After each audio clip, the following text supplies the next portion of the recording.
Welcome to the foundation of my color, where God is the foundation with truth. I just want to welcome you today to my show here, October the 9th, 2022. I have in the studio with me Miss Crystal LeBlanc. She is one of my dear friends. My sweet baby Avery is her daughter, which is my godchild. My husband and I are her godparents, and we love her dearly.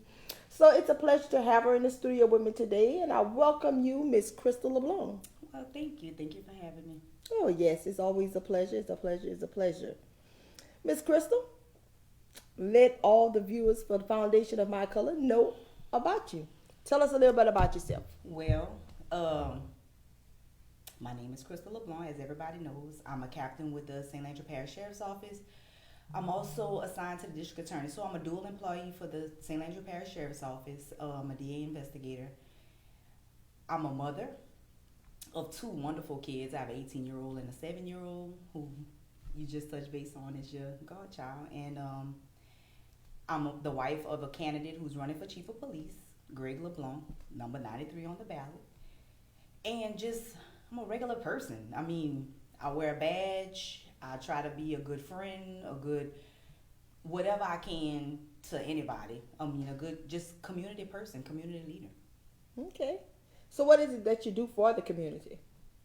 Well, outside of just my regular duties as an investigator with district attorney's office and helping my husband with his campaign or assisting with his campaign, I'm trying to dibble and dabble into some different things as far as some changing some of the dynamics of the community. I see that we just don't have anything recreational, so it's time for us to start banding together.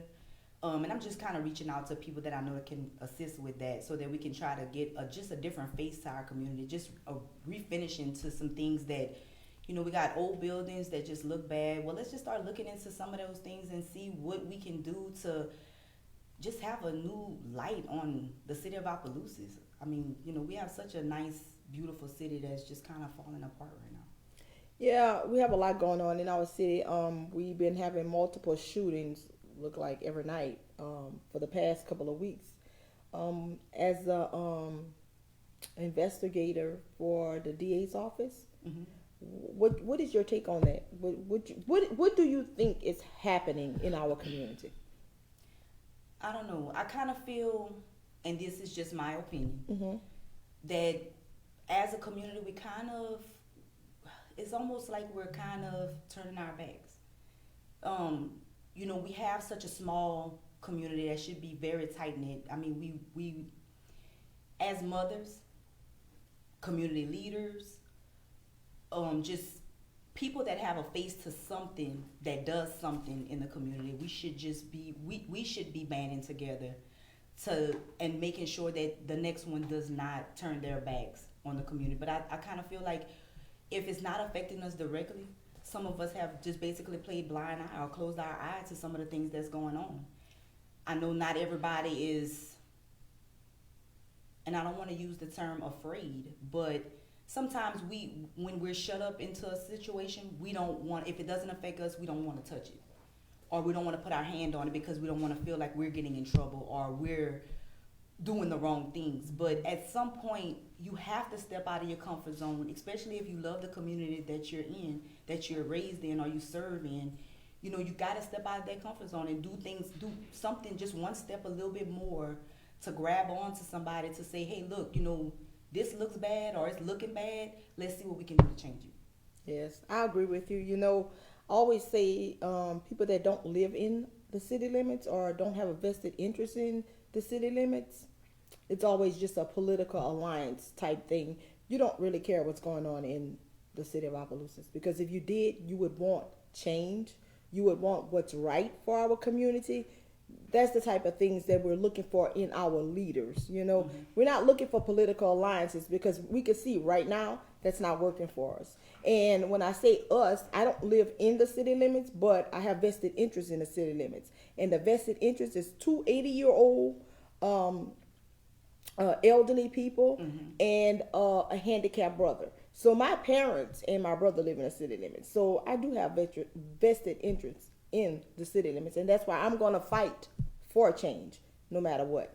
But thank you for saying, touching on that, and I just wanted to give, my little touch on it as well. But back to Yeah, you. and you should. I mean, it takes us saying, okay, look, although I'm not there, how does the crime in the city affect me?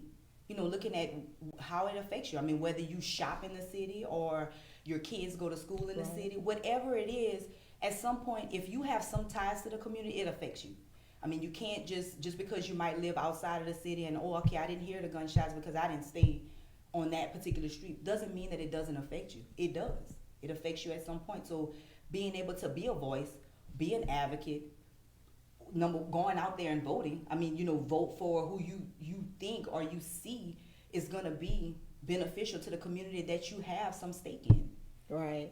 When you say voting, right now we have an issue with voting, but this is for a whole nother show. I want everyone to be aware of the voting rights and the voting suppression that's taking place in St. Andrew Parish. We have a couple, and I'm saying that because my parents received three different cards. Well, two different cards. They were normally registered to vote at South Street Elementary, and with this reapportion that they did, my thing is, if it's not broke, don't fix it.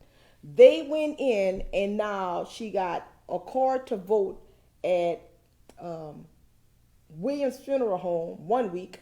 The second week, we're voting at Macca.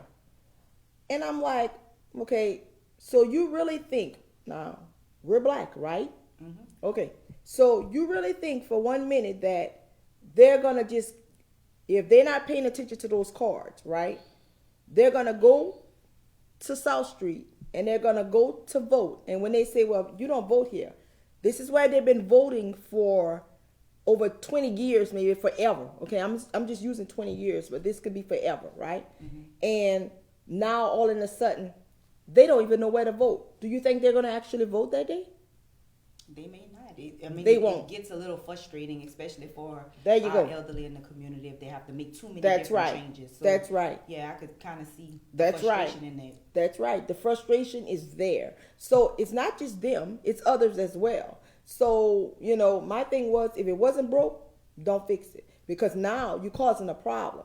So we're going to go into more details on another show with that. But I just wanted to put that out there for our listeners to know that you really need to pay attention to your voting poll, where you're supposed to be voting. Because right now it done changed tremendously. So please pay attention. So back to you, ma'am. You mentioned about the voting, Miss Crystal. So I just had to touch on that. But Sister Khadijah and I and the Black Vote Matters and Black Lives Matters are going to come back and we're going to discuss about the voting suppression and the voting rights and all these, and then amendment on the ballot. It's a lot going on, so we're going to discuss that. But back to you, Miss Crystal LeBlanc. So you mentioned about your husband, Mr. Greg LeBlanc. Yep, running for chief. Running for chief of police. This is our second go round. Okay. He was a candidate the last election, and then he decided to take a chance again because his heart is for the community, and he's just tired of seeing our community and the need that it's in, just for better leadership, just for a more active approach to leadership, as if I could say that. Mm-hmm. But when I say his heart bleeds for Opelousas, it really does. I mean, he's definitely a compassionate person when it comes down to what he's seeing and the changes he'd like to make in the city. Okay, so let me ask you something. What makes him stand out from the chief of police now, the current chief of police, which is Martin McClendon? What makes him stand out? Well, and this is, and I'm only speaking on just my experience with working with both of them. I'm not saying that one person is gonna be extraordinarily better than the other. I mean, of course, Greg LeBlanc is my husband, so I'm probably a little more biased than anybody else. But Okay. I've watched my husband be a lot more active in the community as far as when he investigates crime. Whenever he's had to go out there, I mean, he's an actual, and I'm sure you've probably heard this before, he's a boots on the ground kind of person. Right. And it's a term that we use in law enforcement for officers that are active in the field, that's out there. Hey, you turning things over, you trying to investigate something, you're trying to figure out the solution, you're trying to find out who did what to this person, because we have people that they deserve justice for things that's happened to them. So I mean, I've watched him be a more proactive person versus the current chief that we have now.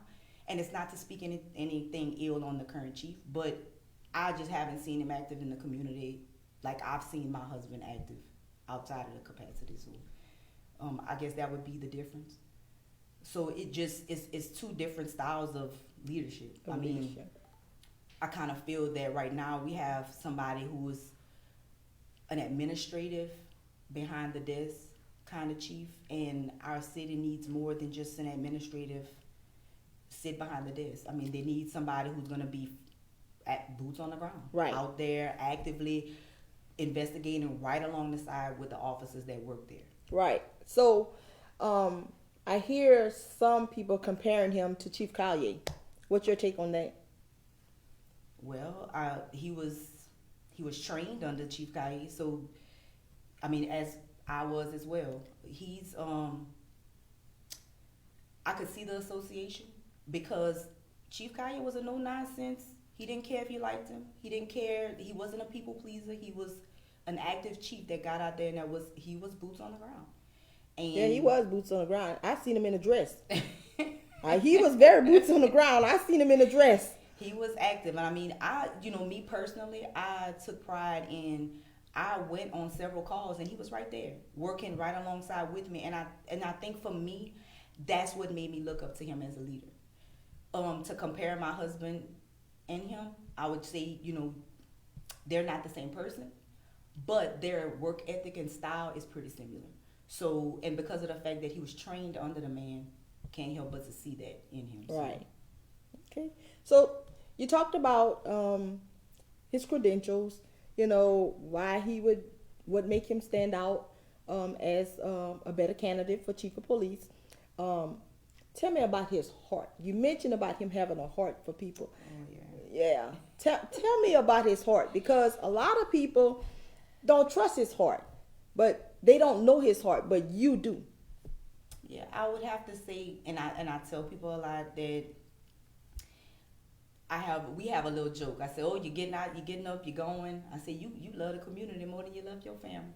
I heard that. And he'll say, don't do that to me, girl. He said, don't you do that to me. You know I love y'all. And I say, I know you do, but I know that in order for us to live in the community we live in, for it to be safe, he has to get out there and do what he does. And so, his heart, not only is it for his family, but it's also for the community as well, because of the fact that it's a lot of late nights and a lot of early mornings and a lot of broken sleep, and sometimes you can't just sit at home and your phone is ringing at 3 a.m. and somebody's grandmother is calling saying, hey, look, they shooting over here.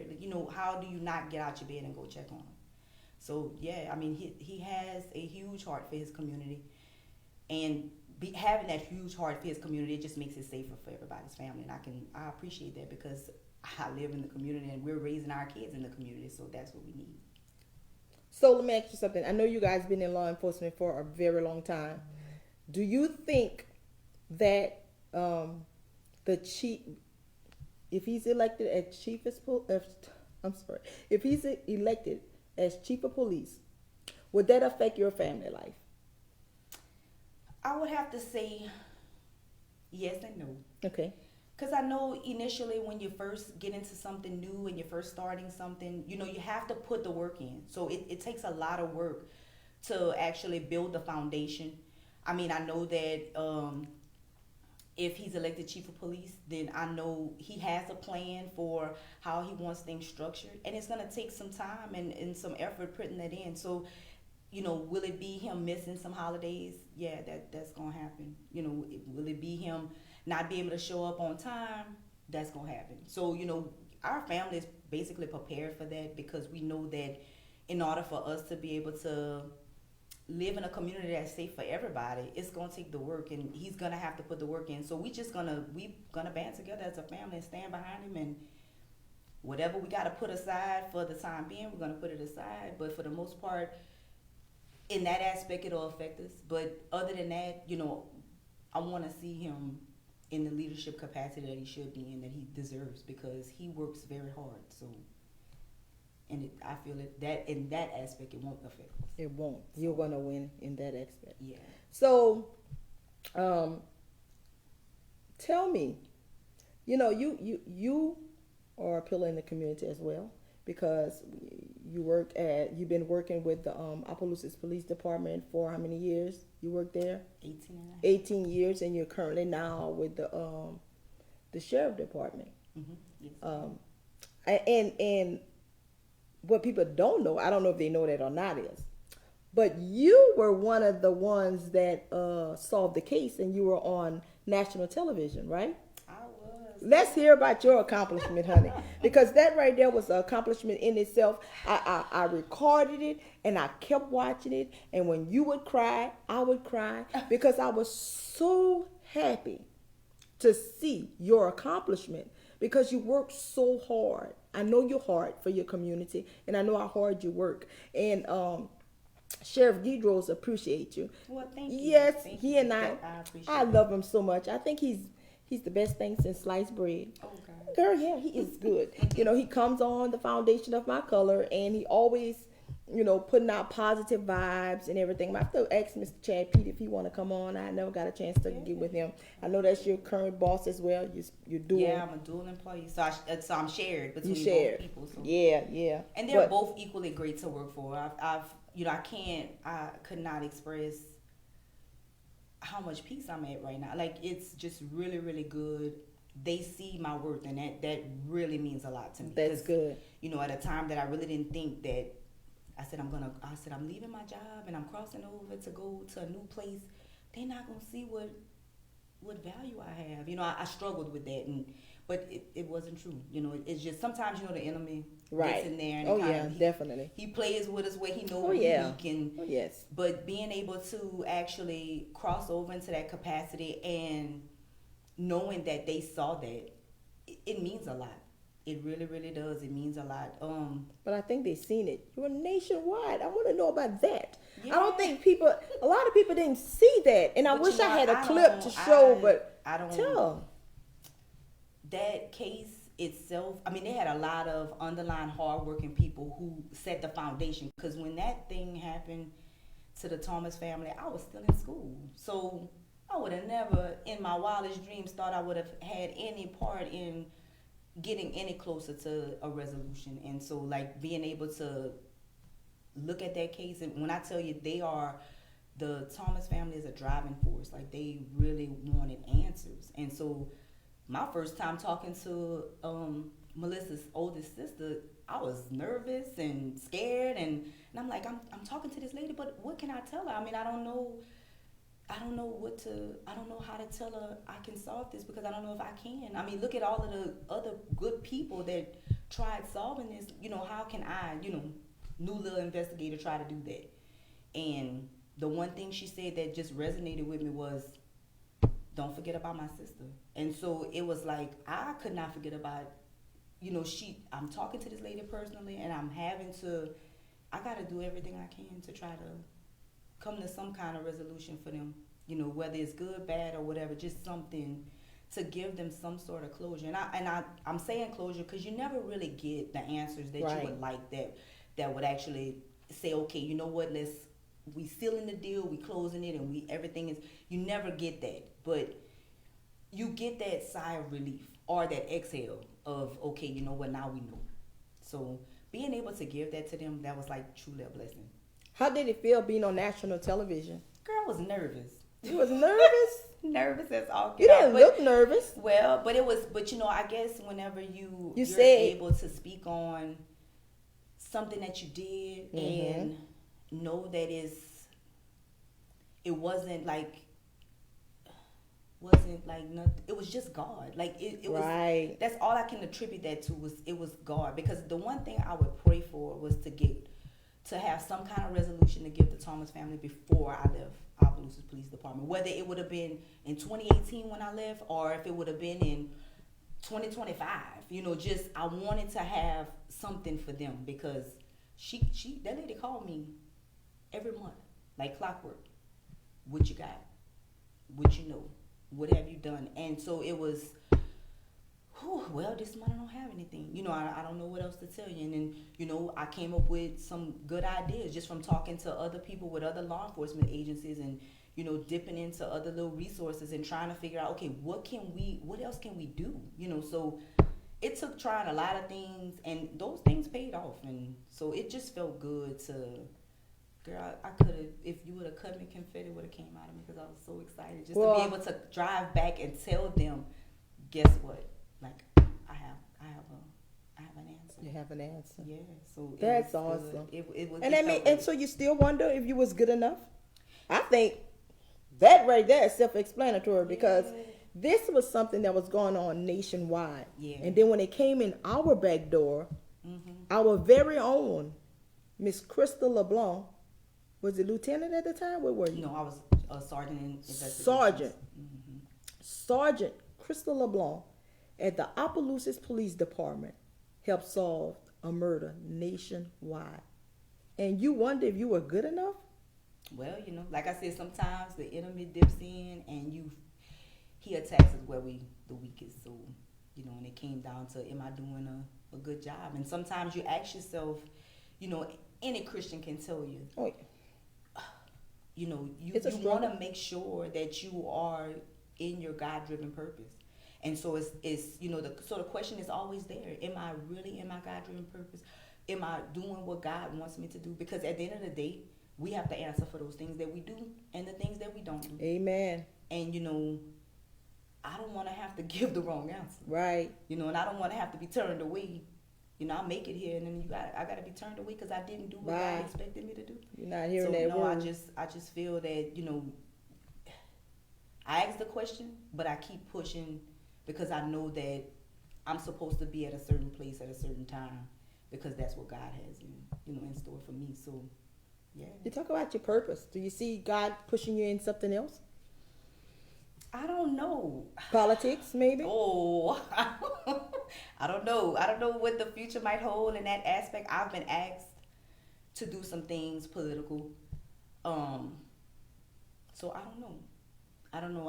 I pray about those things. I would ask the community to pray with me because if I do step out into a different capacity, politically, I would want to know that I have the support of my community, that they would stand with me to know that, hey, I would just want them to see God in me. Right. And just know that, okay, she's going to get in there and we're not going to have no shenanigans or no bull. Like, we're going to have what we need, face value, up front, No behind the scenes foolishness. It. Just because at the end of the day, it's not politics, it's people. It's people. And we shouldn't be operating out of politics because we all should be just Christians trying to make a change in our community, not politicians trying to, let me see what's good for me and not for the betterment of everybody else. So, right. Yeah. And they don't realize we the people elect them in there. And when they get there, then they turn on their own people. I have a problem with that. I have a problem with politicians. And let me just say it like this. I never forget, you were in a courtroom trying the case because that's the time when I was working with you guys. And I was sitting in there. You guys were in a trying a case in a courtroom. You and Markentel, Glenn. Okay. And I was sitting in the courtroom and I was listening to some things, and me, at a certain point, I just began to pray.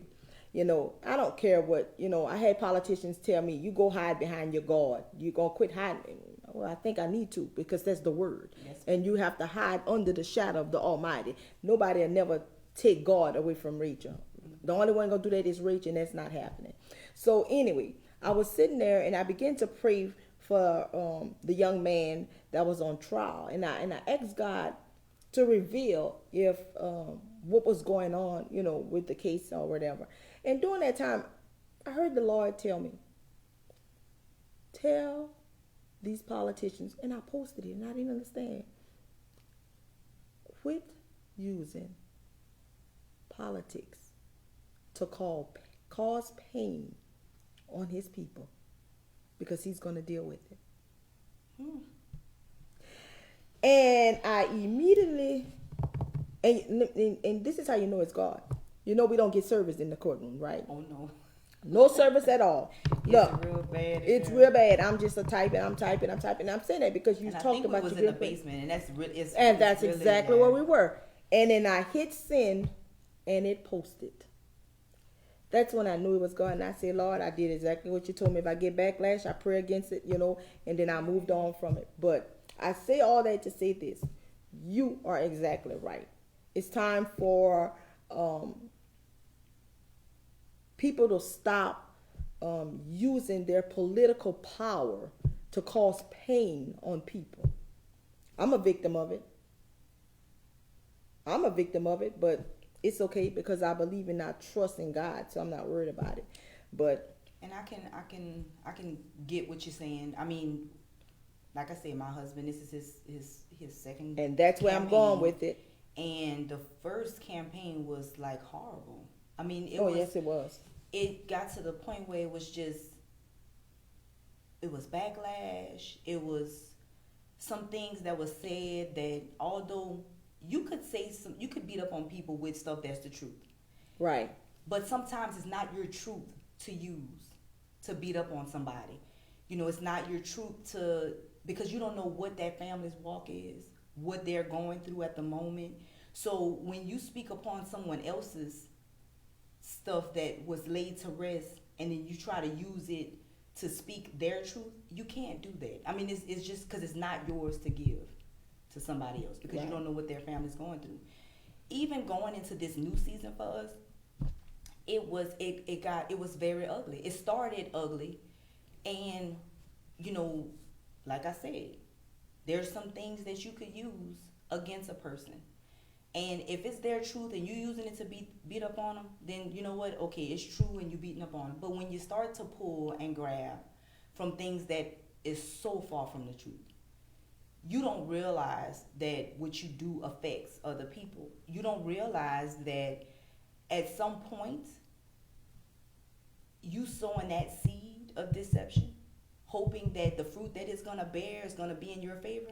It ain't gonna turn around. Oh like that. no, definitely not. So, like I said, as Christians, we have to, you gotta walk the walk. Cause if not, God gonna hold you accountable. Mm-hmm. So, pulling and grabbing from something that isn't the truth and trying to use it against somebody just for your own personal political gain is not right. I mean, at some point it's gonna come back, and then at some point you're gonna have to deal with it. But I just think that we just should take the politics completely out of I think what so. we need in our community as far as good leadership. It shouldn't be about, okay, this person is my friend, so I'm going to do this because this is my friend. Well, you know what? If you love your friend, you should tell your friend The truth. I don't think that what you're doing is great. So I think that at some point you need to make some changes. Don't allow them to keep going into something that you know is shaky and you know is bad. Well, then you truly don't love that person. So, it just, they need to, it's about the people. It's about the people in our community and doing Right. what's right for them. Not about our own personal gain in any situation. So, Do you think that your husband has a personal gain in this? well, I would say if you're going to be fighting for your community to make it safer, then that's for your family. That's so that your family can live in a safe community. That's so your friends' families can live in a safe community, and that's so you can see a better community. So yeah, he It's a would have, personal. it would be personal for him, because just like everybody else who laid down in their beds at night and they hear gunshots, or they hear they hear ruckus in the street, or they could hear somebody fighting, or they could hear an explosion, they could hear a whole bunch. We could hear the same thing. So it affects us, being able to, okay, I want my wife and my children to go to bed and be able to rest and get up without having to worry. Yeah, it does get personal. What about these elderly people? I know he has an elderly lady that's so passionate about him during this election. I know you guys get a lot of questions asked about the elderly. What is it? What's the plan for the elderly?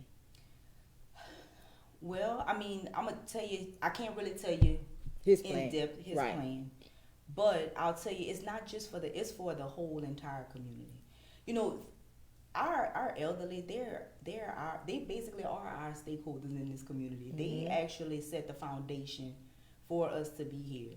So making it safer for them, number one, is a priority. Right. But that falls in line with making it safer for little children, mothers, fathers, cousins, nephews, nieces. I mean, it's the whole community, as well as people being able to, who have businesses here. We want to keep them here. You don't want them to run away, and then you have nothing. Right. So it's the plan is for everybody. It's not just for one isolated community. It's for everybody. Yeah. But like I said, our elderly, we want to take care of them. That's they top of the list. Right. Because and I mentioned the elderly you because don't want of to the see lady. them worry. Some people worry. Some kids live far away and their parents still live here because they don't want to leave. Well, if you live in another state, you in constant worry that your mom or your grandmother or your grandfather or your dad is not safe. So it's the plan is for everybody. Yeah. And I totally agree when you say, I know it's for everybody. I just was concerned about the elderly because I hear so many elderly complaining and scared. And we even heard one elderly went by her a gun. Oh, wow. So it's a lot for them to take in. And look, things happen. I mean, my mom lived right there on Franklin Street. And in the midst of, I don't know if it was gunfire or what was going on. One of them ran into her in the back of their home, Yeah. That could have been bad. You know what I'm saying? So things happen, Mm-hmm. but I know the elderly is a concern because we hear about they have to sleep on the floors because they're scared, and different things like that. So that's why I was wondering, what is it that, I know he said he has a plan, 100-day plan. Mm-hmm. And I know you're not running for chief. He's going to come in a couple of weeks. I was trying to set up a debate for both the candidates. I don't know if the chief is gonna accept or not, but I'm hoping he do. Just to hear the 100-day plan, what he has, and what is it that the chief is trying to do to try to turn things, just a curve, in the things that's going on in the community. So we'll see. Yeah. We'll see. This ain't about him, it's about me. That's right. This is about you. So back to you, superstar. Yeah. I want to know more about your experience when you went. Where did you go to film? Oh man, I had to go to Waco, Texas. So that's around Denton County. Mm-hmm. And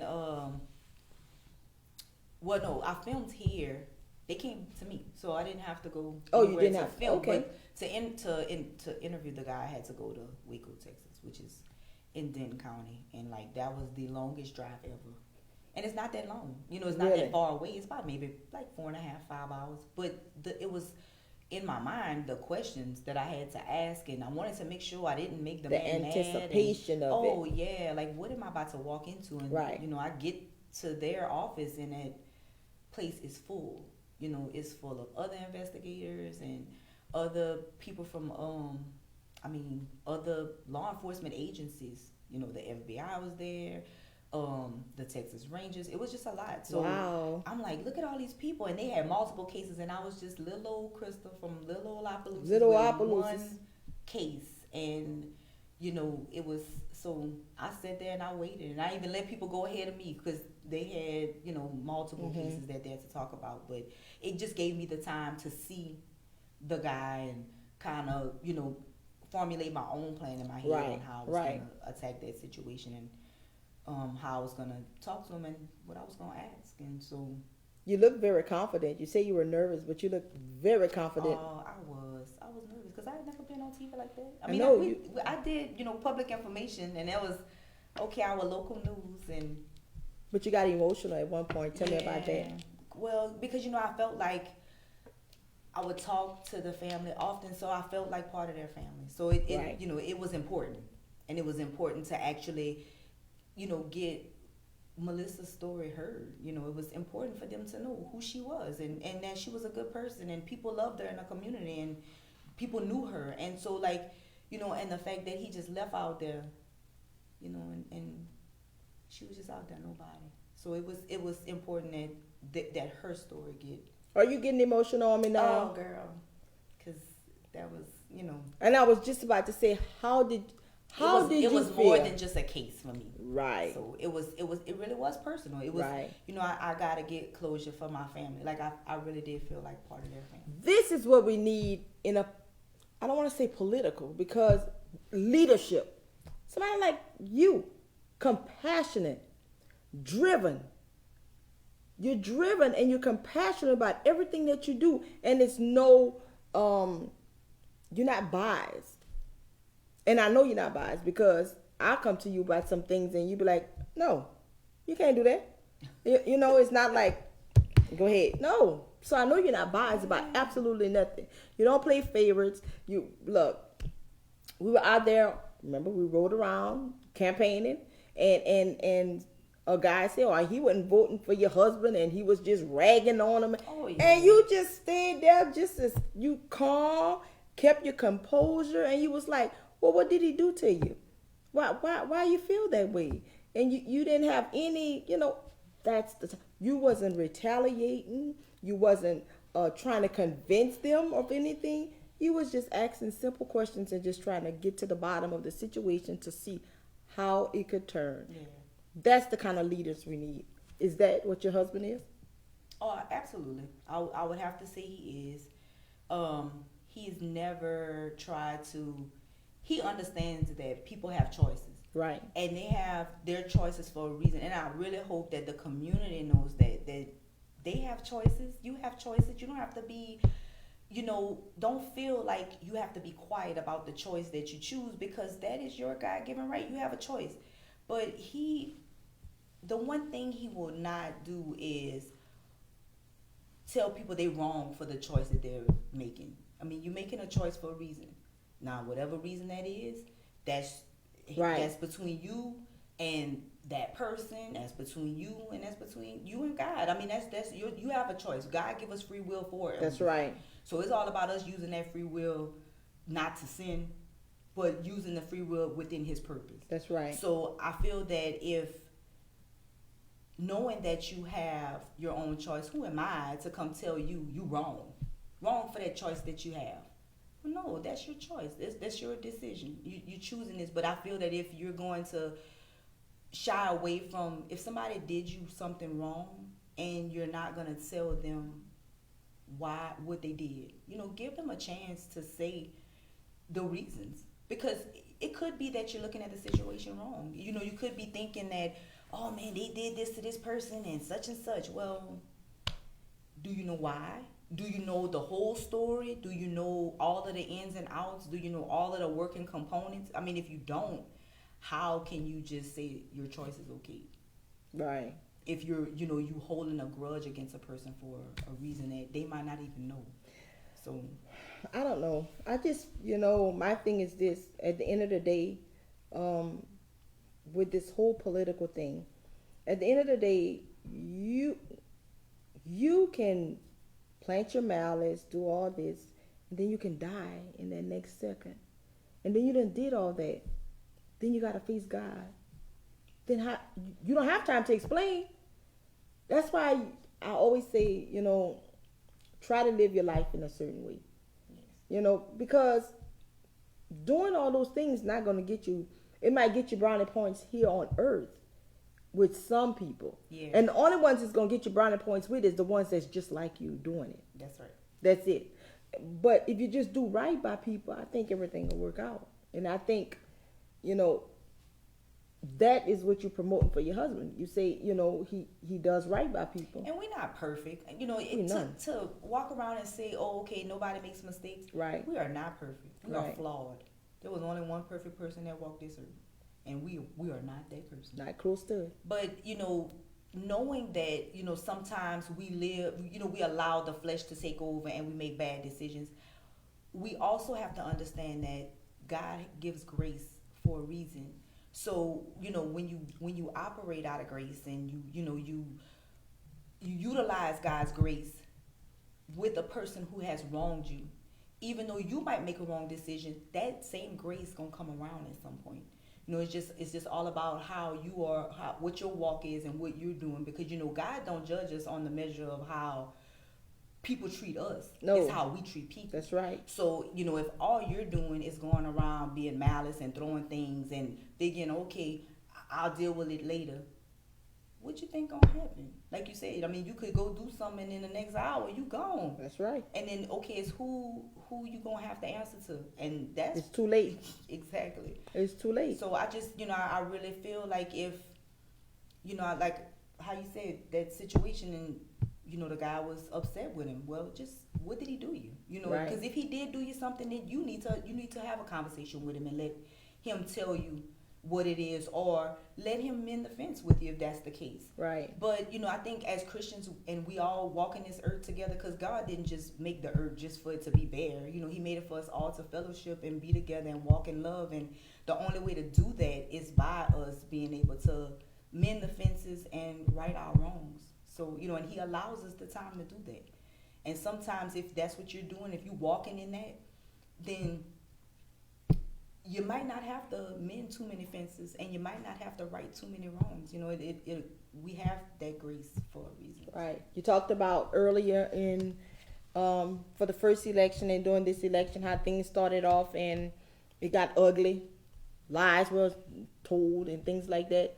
Can those fences be mended? It could. I mean, I'm gonna tell you this. There was a lot of things that was said that I just choose to forgive on. I'm choosing not to take that on, because you lose sight of what else is out there.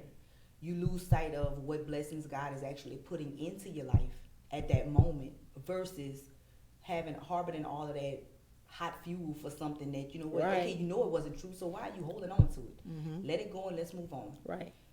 I just refuse to be blind to stuff like that. I mean, it is what it is. Things are said, and it's easy to just walk in forgiveness and extend grace to a person, because I could hold on to it and be mad, but I choose not to do that. I mean, and I choose not to do it. We choose not to do that, because my husband is the one running. Mm-hmm. I'm his wife. I'm his cheerleader. I'm the Right. one that's behind the scenes trying to make sure that he's doing what he's supposed to do to help him in this season, because he wants to see his community be better. So Right. Grace and forgiveness. and forgiveness. Can we always walk in grace and forgiveness? I think we can. Yeah, I think we we can. supposed to. We're supposed to. Yep. I think we can. Well, Ms. LeBlanc, is it anything else you would like to share? No, I would just like to thank you though. Thank you for having me, because this is good. I think that with all your expertise and you just your demeanor, I think you would be great in somebody's public office as a public servant, not as a politician, but as a public servant. I think you would be awesome. You need to consider that.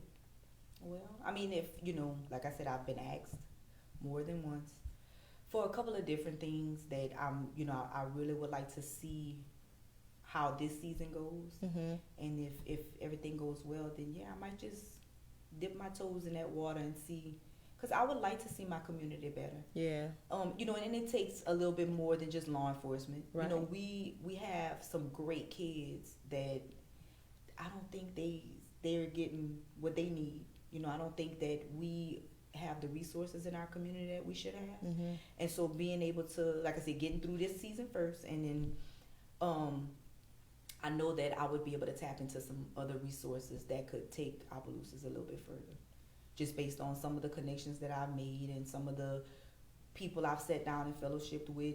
I think that the face of our community could look totally different, and it could be where people would want to, instead of kind of flooding away, Come start back in. flooding back. Because So, you have a lot of people moving. Oh yeah, a lot of selling people are homes. leaving. You know, I didn't think that the McAllister would actually come with everything that was going on, because Yeah. you got a lot of businesses that shine away from us. But I'm glad to see that they're still here and we still making a little progress even with what's going on. But look, one thing I would say is my hats off is to Pastor Shelvin for that the every Tuesday. Oh yeah, that has been awesome. That has Man, been they need to do awesome. that again. And just listening to people that they've gone and the impact that it's made on them. Oh man, that's awesome. It's Like awesome. being able to revival in a community. Oh man. And look, when he and Pastor Eugene and other pastors they got together and did that revive every Tuesday. Do you know during that time we didn't have any shootings? Hmm. The Spirit of God was flowing over the city of Opelousas. We didn't have. I don't think we had any shootings during that time. And so I just, I thank God for them being true leaders and trying to, do what God purposely put him here to do, and that's lead the community and try to make a difference within our community, by pouring into them the word of God and everything. So that's one of the things that I hope that they decide to bring back is the revival. They did have a revival on Truman Street Yeah. a couple of weeks ago, which was very good. That was nice. So that was another thing. I'm just saying those things because you mentioned about community policing, but bringing the community together as a whole, Oh yeah. trying, I think they go hand in hand. Some people don't realize that when you have somebody praying for you, Oh, that's yeah. worth more than money. That is worth more It than is. money. You don't have to have It $1 million is. if you got that one person praying for you, standing in the gap with God for you. That's That it is. prayer. And that's definitely one of the things our community needs: active prayer. Active prayer. Active prayer. Active prayer. Because you have some people that's just they really going through, and like you have organizations like the Bully Box, and Miss Shauna Size, she has she get the kids together and she touches on bullying and what to do, and I think that's so awesome because so many kids feel like they don't have a voice. Right. And they're scared and they're afraid to tell the next person. Well, she creates this open environment, which is good. It's great. It's great. And when I They tell have you she somebody a else they can force, reach out to. Oh yeah, she a force to be. she reckoned is with. a force, honey. Because when those kids call her and they telling her something, and I don't care if it's a school board, I don't care who it is. She's there. She's ready. She's active is. on the forefront, ready to fight. Yeah. She's there, and I love it. So creating that good safe space. I mean, my hat's off to her because she creates that safe environment safe for haven. them to be able to say something. And I think that we need to have more people active like that. I'm in law enforcement. My husband is in law enforcement. Not everybody wants to talk to somebody in law enforcement. But to know that you can reach out to someone who's a good little go-between, then it makes it easier. So I just think that we just have so much beauty if we just peel the layers back. It's so much beauty and so many leaders out there in our youth. We have so many little leaders in our youth that we just because they're not open to talking Right. about a situation or talking about something. They don't feel like they have that voice to be that person to step out. But I Right. think if everybody can just come together and we could just put our little differences aside and just say, okay, you know what? Look, I might not like you for this or what you did, but me and you can work together to get this done. That's what we need. It's not about. Don't walk around with a grudge or mad or upset because this person didn't invite you to a party. Okay, they didn't invite you to a party. They might have forgot. Right. They might have forgot in the planning of the party, or Right. it might have just slipped their mind, or something else could have been going on that just prompted them not to. Sometimes you just gotta count it all joy. Okay, I wasn't invited, I didn't go. Might have had something over there that happened that you didn't need to be a part of. That's right. But that person they might have that active voice in their community that's gonna help you band together with some little people in your community. Let's put them together, and let's figure out. Let's peel the layers back. Let's see what these kids have to offer. because we have some, like I said, we got some pretty great kids that's Oh yeah. kind of scared to speak up about certain things. And Oh yeah. you know, I just had to kind of like touch base on that with, you know, for Miss Shauna. I mean, like, she creates that safe space, Right. so, which is good. To give that safe haven to Mhm. them. And you know, it helps people in law enforcement that's just trying to get a little closer to, you know, you might have a child that's reachable. Right. You know, okay, so what resources do we have to reach that kid? You know, how are we stepping out the boundaries of what we're in to reach out to them, to kind of draw them back? Because you can have somebody make a mistake because they was just hanging around the wrong person. But are we going to just turn our backs on them and just condemn them because they made a mistake? Right. No. Like, we need to be stepping out of our comfort zone and let me see how I can reach them. Right. Right. You know, no matter if I got to go through this one, that one, or that one. Right. Let me try to reach out to them. So, Right. yeah. I knew you had more when you said no. That's it. Yeah. But I knew. Because I have a question for you. Okay. You and I had talked a while back about a juvenile detention center. That was a passion of yours at one time. And you know, I talked about it on the level of detention, and it's not. I don't want it to sound like a jail.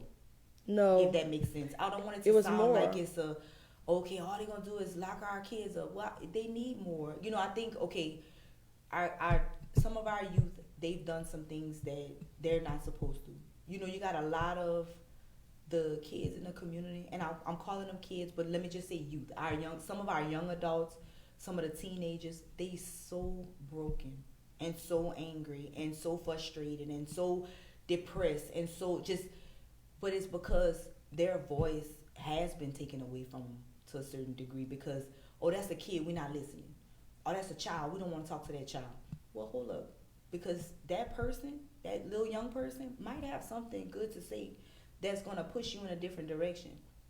I feel like some of them that made mistakes on a really, really high level, why are we not digging deep to find out why these people made this mistake? Like, why did this young man make a mistake like go shoot the boy down the street or rob the store? Or, you know, did we go back and dig into the family dynamic? Is he doing this to seek attention for some reason?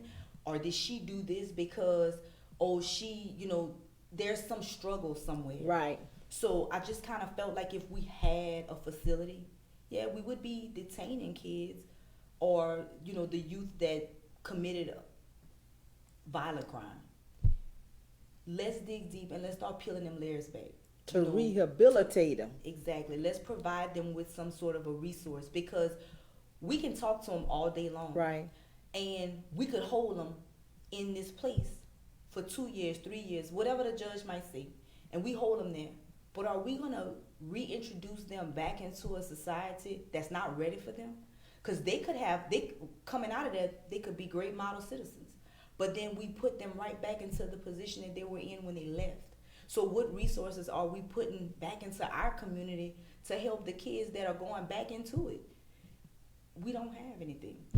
You know, and I just feel like if we had a facility like that, give me the worst of the worst. Give them to me. But when you give them to me, just know that when I give them back to you, I want to give them back to you better. Yes. I want to give them back to you with something.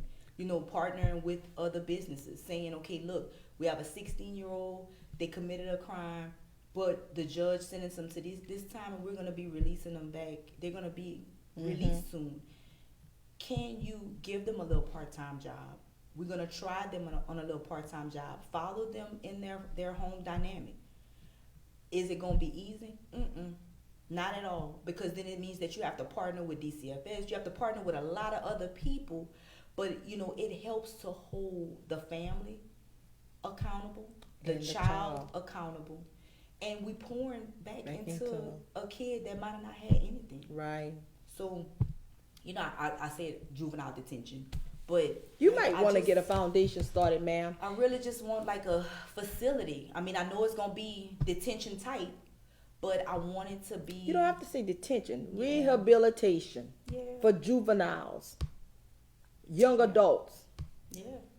Because that's what they would be. You know, they teenage age, but they're going into adulthood. Right. And some of them just don't have that guidance, and they don't have what they need as far as resources when they get back out. Right. To get back into the community.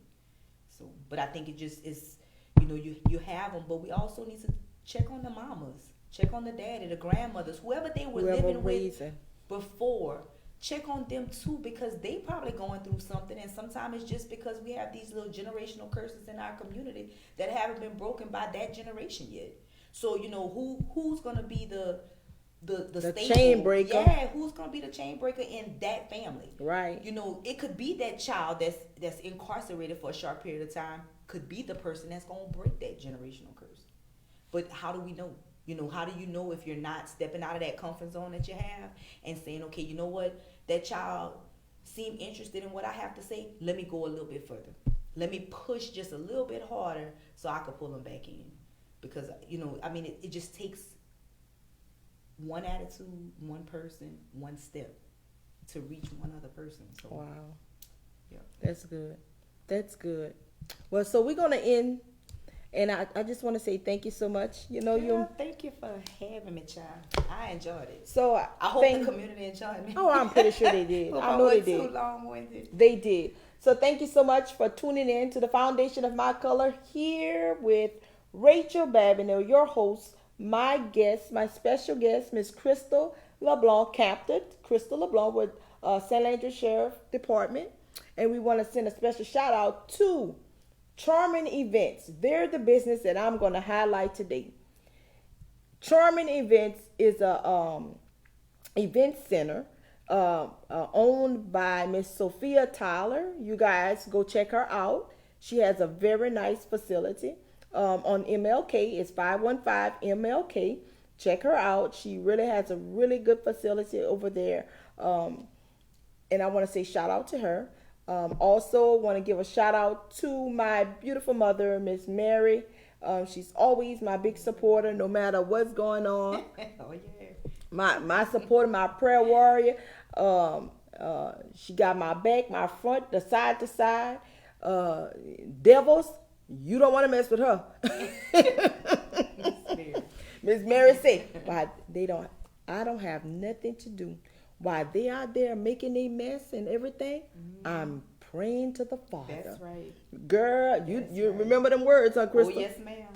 So I just want to say shout out to her as well. Thank you all for tuning in. We love you guys. Remember, keep God first in all you do here at the Foundation of My Color with Rachel, highly favored Babineau. Thank you.